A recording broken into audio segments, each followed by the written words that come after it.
So Belinda, thank you so much for spending some time with me and allowing me to ask you some questions. You're a doctor working in Christchurch in New Zealand. Can you tell us just a little bit more about your context and what it is you do? Yeah, thank you very much for giving me the opportunity to share my experience as a doctor in New Zealand. I work as an urgent care specialist physician in a community urgent care clinic in Christchurch. Our clinic is not attached to an emergency department, so it's a community-based clinic. We usually provide urgent care and emergency services to patients living in Canterbury, which is a province of New Zealand in the South Island. I also work as a doctor in a hospital and a home where most of our patients are elderly patients with chronic severe illnesses who they choose to be treated at home rather than in hospital. During the pandemic, our hospital and the home patients also includes patients that have been discharged from hospital with COVID-19. So patients that are well enough to go home, but not well enough to just be at home by themselves. So we also care for COVID-19 patients that are in quarantine. So for example, patients that have been repatriated or people that have been repatriated to New Zealand that on arrival have COVID-19 symptoms, they go into quarantine, and our hospital and the home team look after those patients. The urgent care clinic that I work for is also a COVID-19 testing center. So, I mean, obviously this pandemic has affected people all around the world. I mean, how has it affected you personally? And maybe, tell me a little bit about how has it affected the people in New Zealand? Yeah, New Zealand's government very quickly closed off our borders as soon as the first few patients of coronavirus have been diagnosed in New Zealand. So our country has been in complete lockdown for 5 weeks now. Our statistics look very reassuring when you compare it with Europe, the UK, and with the USA.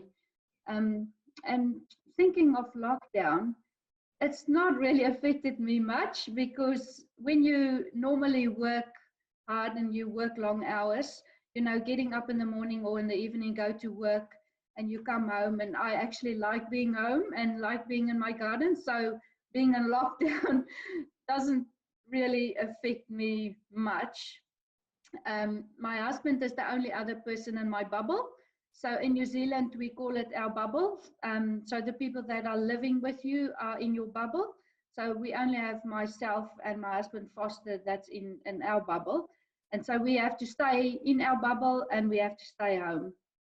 So my husband is an insurance broker, so he can work from home, but he mainly cooks and cleans at the moment. And he also gets the groceries.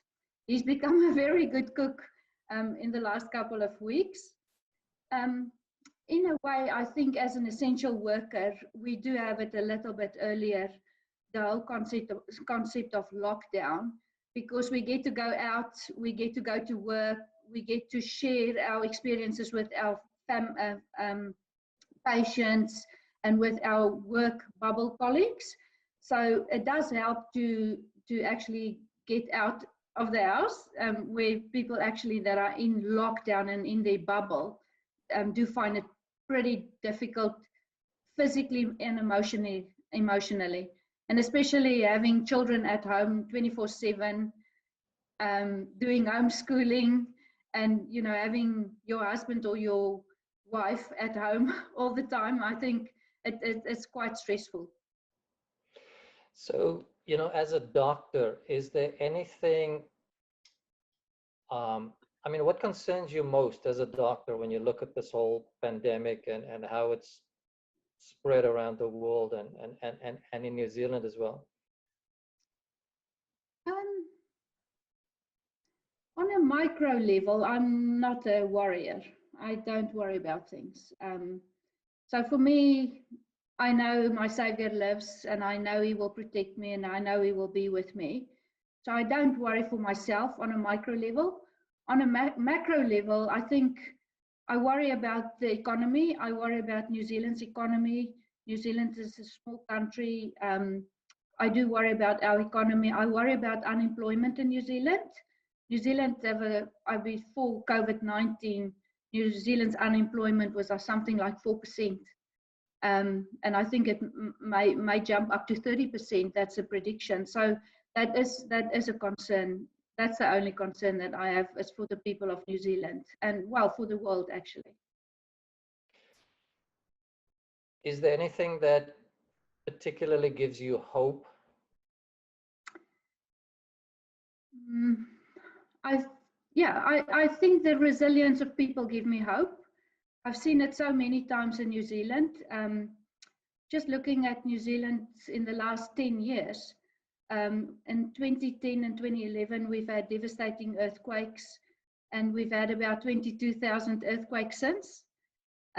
We've had flooding, we've had fires, we've had the mass shooting, we had a measles epidemic, we had a meningitis epidemic, then there was SARS, swine flu, MERS, bird flu, and we've just recently had a volcanic eruption, just to name a few. And now we have COVID-19. And through all of this, the resilience of people helped us through this. Christians and non-Christians, people of all races and ethnic groups could stand side by side and hold hands and look beyond our differences. And I think if you just look at the world at the moment, the world is actually showing that we can stand together. And even if we do have differences, it makes us resilient to reach out for other people and help each other. That gives me hope. So you mentioned that you're a believer. Where do you see God, if at all, in all of this? I've got to get to know many of my colleagues much better at work, and for the first time, we've prayed together at work, and we've worshipped together at work. We're all scared. We're scared about seeing on TV what's happening across the world, and we're scared of taking COVID-19 to our children and our families at home. We all know about PPE now. We've all learned about PPE. But for me, before I put my PPE on, I put the armor of God on. I wear the shield of faith, my shoes of peace, and the helmet of salvation, and I know that will protect me. I believe that God is with me every day and that He will make a way, even if I think that we're in the wilderness. I know His faithfulness in the past will guide me every day into my future. And I stand on that. I appreciate that. So if those who are watching this, if you are in any way able to help them understand a little bit better what it is a doctor is going through, during this time, what would you say to them? And all, on behalf of all those people who are in the medical field and deal with this straight on? I think, doctors and nurses all over the world are fighting a battle with an unknown enemy. As doctors and nurses, we are taught to give sacrificially our knowledge and our skills and to do no harm to our patients. That's our Hippocratic oath. But at the end of the day, we're all just human, and we do have families, and we worry about bringing harm to our families. We fear not being able to save our patients. We fear failure, and we fear loss. We want to heal people and save them. That's our job. But because of the coronavirus and so many things that we don't know about the virus yet, it does make it very, very difficult. For example, healthy people that can carry the virus, and because you've not learned about it, it's something that you have to learn every day, and things change so rapidly. If you go to work one day and the next day everything has changed because the world has just changed. So that is something that is difficult for us as healers.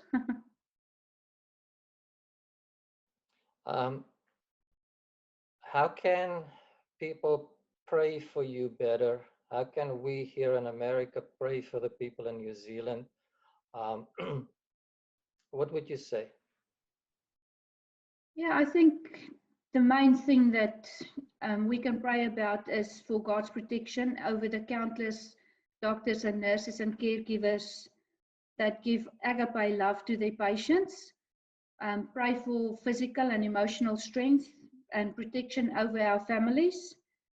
And I think most of all that we can all pray for is that the clever people can develop a vaccine, because that's the only way that we'll survive is by vaccinating people. There's no other way that we can, um, except, of course, our faith in God and our hope in Jesus Christ, um, that God will help us to develop a vaccine sooner rather than later, because that's what's going to save us. Well, thank you so much. I really appreciate the time you took to talk to me. You know, one of my concerns is that the Springboks won't have an opportunity to beat the All Blacks this year. That's my concern. Sure. Good luck. One can Uh, always hope, right? It happened well, in the past. Belinda, thank you so much for allowing me to zoom in just a little on what life has been like for you as a doctor and for the people in New Zealand in the midst of this crisis. I really appreciate it. It's a pleasure and a privilege. Thank you.